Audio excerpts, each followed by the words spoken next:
other side of that river? Why don't you glide there and find out? Why don't you glide into my arsehole, you passive-aggressive prick? I just rescued you, and then you hit out with that smug shit. It's not very often you can say a game released by Activision has just made you happy to play it, no strings attached. In fact, about the only time you can say that is when they're remastering a game that was released in the 90s. So here we are with the Spyro Reignited Trilogy, a collection of the first 3 Spyro games from the old PlayStation that has indeed, as you can see, been remastered, and as I'm sure you can see also, it's quite gorgeous. It is a delightful game to look at, and it plays fantastically. It is a joy to play, actually. As I say, it's rare you can say that about an Activision game these days, but no strings attached, no caveats, no nasty monetization. It just reminds you of a time when video games were video games, not services or anything like that. It's just, here's a level, play in it, and be rewarded for playing in it. What a delight. So, I loved Spyro back in the day when it came out in 1998, I do believe. I'm not one for... I like platform games, but I'm not one for the collectathon types. Banjo-Kazooie, while I recognise is a very good game and an enjoyable game, it's not something I've ever wanted to, 100% or really indulge in all of the collecty stuff. This game, when it came out, I don't know what it is about the design, but something about it is just so accessible in its collectibles that I was encouraged, and you get a lot of feedback as you play. The moment you get your first notification that you've 100%ed a level, there's just something very satisfying about that compels you to want to do it to every single level, which I found myself falling into the trap of today while I've been playing it. I wanted to get this video done, but I was too busy, playing the game to talk about the game, because every time I went into a level it wasn't enough to just rescue the dragons from their crystal entombment. I wanted to 100% everything, and it's just as enjoyable to do that now as it was way back in 98. Unlike the Crash Bandicoot remasters, this feels right to control. There was a little thing with the weight of Crash Bandicoot in the remaster of that, which made, I believe it made jumping more difficult to do. Everything just felt a little bit off, because that game was predominantly all about jumping. Everything felt a little bit off. And the problem with the original Crash Bandicoot games is they were friggin' annoying to begin with.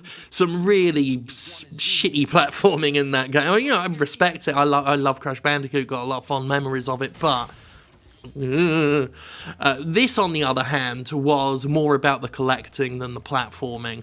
There's some jumping and gliding, and you got to do some, you got to have a lot of level awareness to get all of the gems, upwards of 100 and change in many of the levels, as well as all the other Heidi collectible things. You've got to get the dragons, of course, from their crystal prisons. You've got to find dragon statues that are littered around.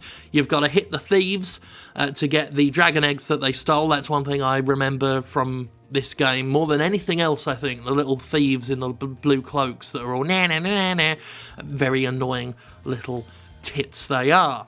There are the flying levels, which we saw a little bit of earlier in the video, where you've got to... They annoy me.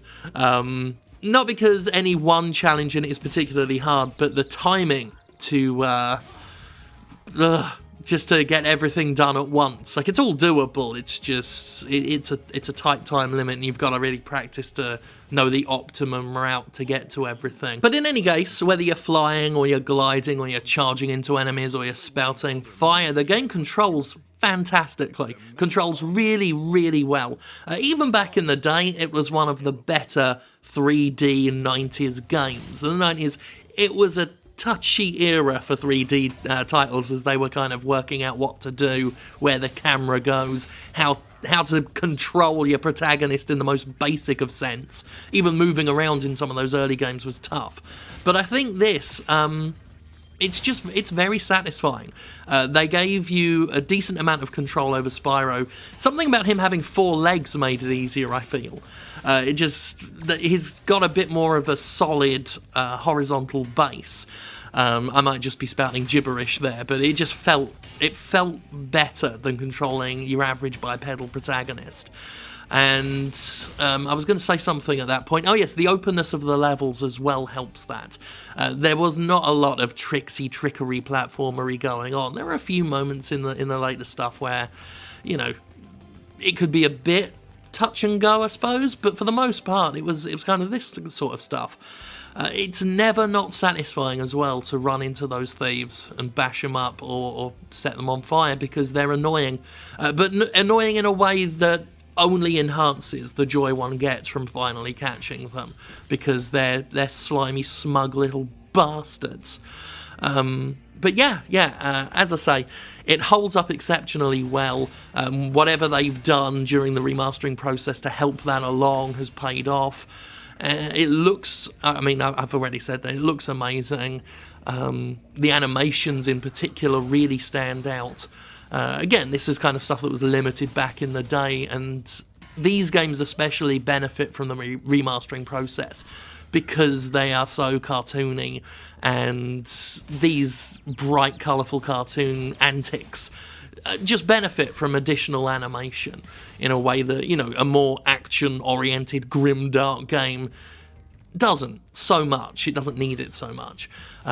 Those big enemies, they keep hitting me in this. It's because I keep forgetting that in this game you should just run and hit things. Those big enemies with the clubs, I'm trying to be too clever and making them attack first and then hitting them, because for some reason I got confused and thought Spyro was Dark Souls or something. No, you just run and hit anything when in doubt. If an enemy's wearing metal, bash into it. If an enemy's large, just do what I did there and just spout fire at it without thinking too much. You know, it's not Dark Souls. It's not Dark Souls, Jim. You don't have to worry about it. You know, fairly simple gameplay, obviously, and the fundamentals of it is in collecting. It's exploring the level, finding where all the little treasures are hidden, discovering little pathways, finding out how to glide onto an area. That's always a challenge. You know, things across long gaps like we can see in the background there. Some of them are not so straightforward. There's one on this level in particular where you've got to kind of take a leap of faith and then glide around the corner to something to get onto the ledge. And yeah, I couldn't say exactly what it is that made Spyro stand out to me back in the day, where a lot of other collectible focused platformers didn't. But the level design was always on point. The character of Spyro is just an endearing little fucker, and I do wish that they'd have kept him going properly. Spyro, you know, Skylanders gave Spyro a bit of a lease of life, I suppose, but well, it wasn't ideal, was it? And we could have done more with Spyro as a character without having to, you know, attach a toys to life gimmick onto him. But you know, many of these characters fell victim to that in more modern times, where publishers just decided mascot-style platformers were done. You're supposed to jump from here. I failed to do it here. You jump from there, turn around the corner, then you get onto a ledge where there's a dragon and some more shit. A key for that. There's a treasure chest over that long gap that I was talking about earlier. This isn't a walkthrough. I don't know why I'm telling. I'm the last person you should ever come to walkthroughs. I kept getting hit by the big fuckers where all you've got to do is run into them and hit them with fire. But here's a good bit of advice for you. If you are charging an enemy and you don't want to leave the level, don't just charge through the enemy into the end of the level, because I didn't want to do that, and then I had to go back in.